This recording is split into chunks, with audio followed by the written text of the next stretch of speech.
Hello भक्तजनों, आज हम कार्तिक मास कथा अध्याय 19 की आपको कथा सुनाने जा रहे हैं। तो ध्यानपूर्वक और पूरी कथा सुने, प्रेम से बोले जय श्री हरि विष्णु।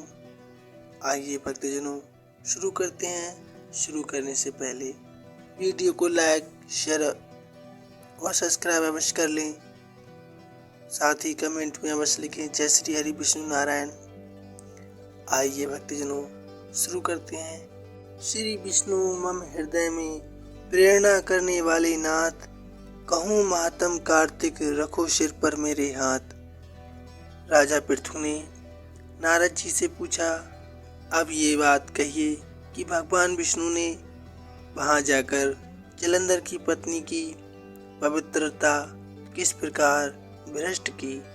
नारद जी बोले, जलंधर के नगर में जाकर विष्णु जी ने उसकी पवित्रता स्त्री वृंदा का पतिव्रत भंग करने का विचार किया। वे उसके नगर में उत्थान जाकर ठहर गए और रात में उसके सुपन में आए। वह भगवान विष्णु की माया और विचित्र कार्य पद्धति थी और उसकी माया द्वारा जब वृंदा ने रात में वह स्वप्न देखा कि उसका पति नग्न होकर सिर पर तेल लगाए महिष पर चढ़ा है, वह काले रंग के फूलों की माला पहने हुए है तथा उसके चारों ओर हिंसक जीव हैं। वह सिर मुड़ाए हुए अंधकार में दक्षिण दिशा की ओर जा रहा है। उसने नगर को अपने सात समुद्र में डूबा हुआ इत्यादि बहुत से स्वप्न देखे। तत्काल ही वह स्वप्न का विचार करने लगी। इतने में उसने सूर्य देव को उदय होते हुए देखा तो सूर्य में उसे एक छिद्र दिखाई दिया तथा वह कांतिहीन था। इसे उसने अनिष्ट जाना और वह भयभीत हो गई और रोती हुई छज्जे अटारी तथा भूमि कहीं भी शांति को प्राप्त न हुई। फिर वह अपनी सखियों के साथ उपवन में गई, वहां भी उसे शांति नहीं मिली। फिर वह जंगल में निकल गई। वहां उसने सिंह के समान दो भयंकर राक्षसों को देखा, जिससे वह भयभीत हो गई और भागने लगी। उसी क्षण उसके समक्ष अपने शिष्यों सहित शांत मौनी तपस्वी वहां आ गए। भयभीत वृंदा उसके गले में अपना हाथ डाल उससे रक्षा की याचना करने लगी। मुनि ने अपनी एक ही हुंकार से उन राक्षसों को भगा दिया। वृंदा को आश्चर्य हुआ तथा वह भय से मुक्त हो मुनिनाथ के हाथ जोड़ प्रणाम करने लगी। फिर उसने मुनि से अपने पति के संबंध में उसकी कुशल क्षेम का प्रश्न किया।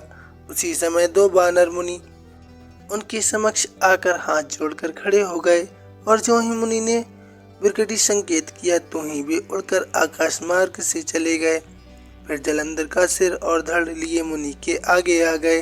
तब अपने पति को मृत हुआ जान वृंदा मूर्छित हो पृथ्वी पर गिर पड़ी और अनेक प्रकार से दारुण विलाप करने लगी। पश्चात उस मुनि से कहा, हे कृपा निधि, आप मेरे इस पति को जीवित कर दीजिए। पतिव्रता दैत्य पत्नी ऐसा कहकर दुखी सांस को छोड़ते हुए मुनीश्वर के चरणों पर गिर पड़ी। तब मुनीश्वर ने कहा, हे शिव जी, आपके द्वारा युद्ध में ये मारा गया है, जीवित नहीं हो सकता है, क्योंकि जिसे भगवान शिव मार देते हैं वह कभी जीवित नहीं हो सकता। परंतु शरणागत की रक्षा करना सनातन का धर्म है, इसी कारण कृपा कर मैं ऐसे जिलाए देता हूँ।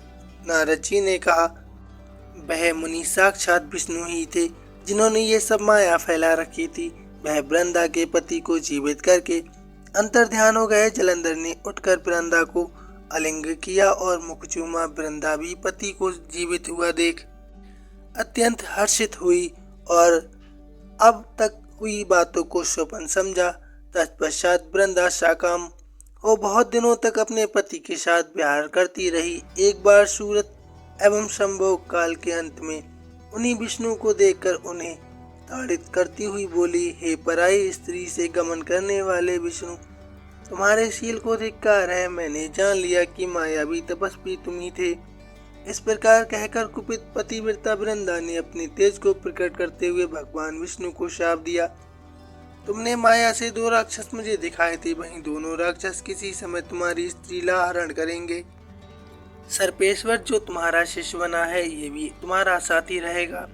जब तुम अपनी पत्नी के विरह में दुखी होकर विचारोगे उस समय वानर ही तुम्हारी सहायता करेंगे।